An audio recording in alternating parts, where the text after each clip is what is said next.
research and discovery. Futuris.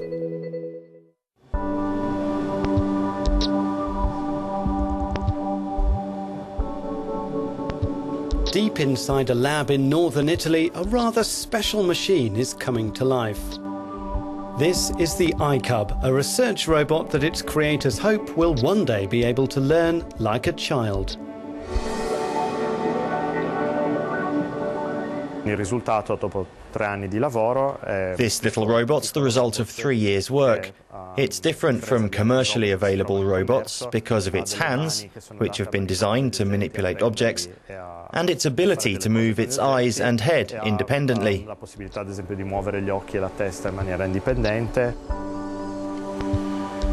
Giorgio Metta is passionate about robots and rather proud of the iCub, which at times appears to have a mind of its own. At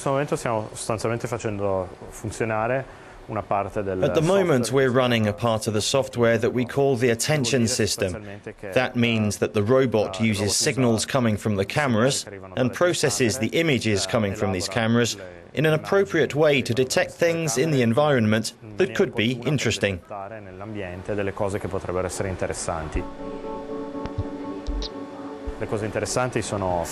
Things of interest are faces, or my hands moving around, or things that are particularly bright or particularly colourful.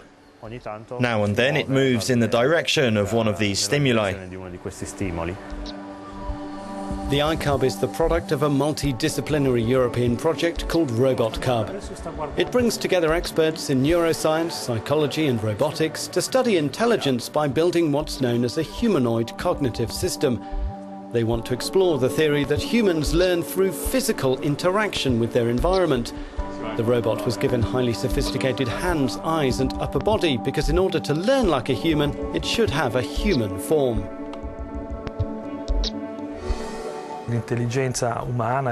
Human intelligence and most of the things that we do depend not only on mental activity. This mental ability was built through physical interaction with the world and with the people we live with every day. The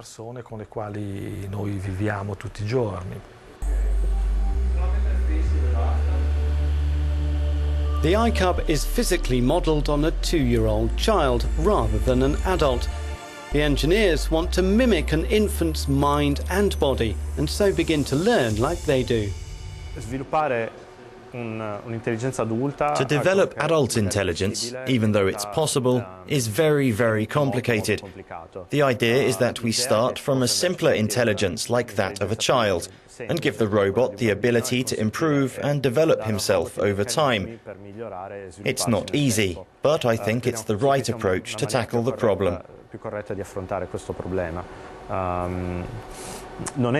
robot could be better able to adapt to new situations over time. It would learn the way a kid does. But facing a new problem, it could learn to solve it.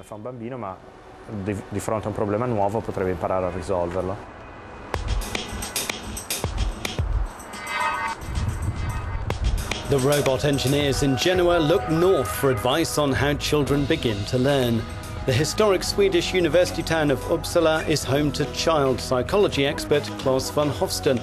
He's been studying infant development for 30 years. My role has been to lay out what they call the cognitive roadmap. That is, what kind of cognitive abilities should the robot develop? What kind of cognitive abilities should be built into the robot? Because development is an interaction between these two kind of things.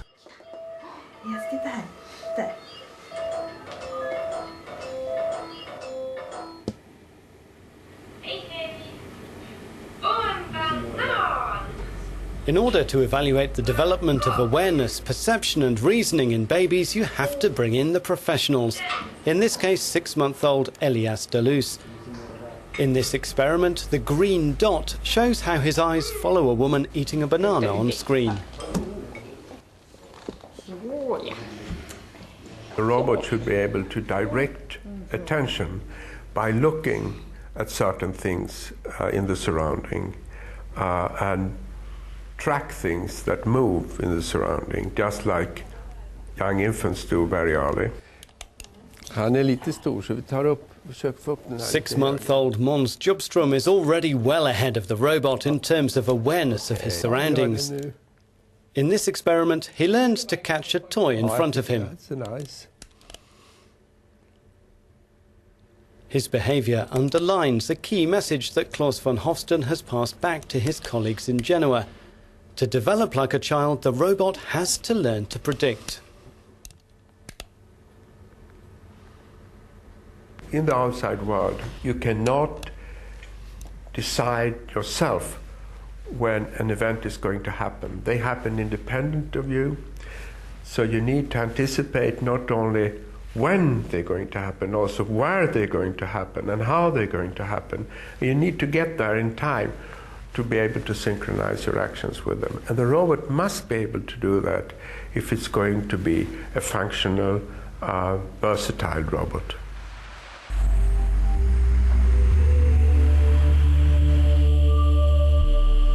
Back in Genoa, the robotics team knows it's facing a difficult task.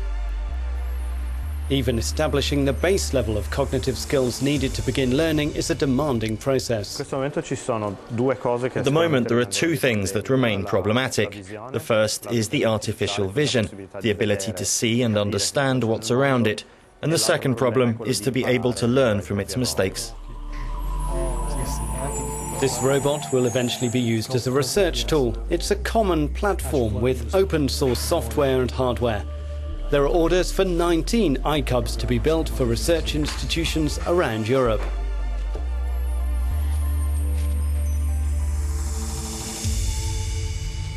This idea of discovering the working of things by building them is definitely not new, but started in Leonardo da Vinci's age and carries on today.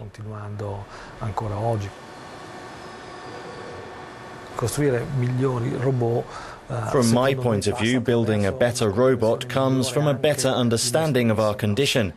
And really, the fact that we can manage to build a model of ourselves, of our minds, gives us in some way a guarantee that we've actually understood how it works.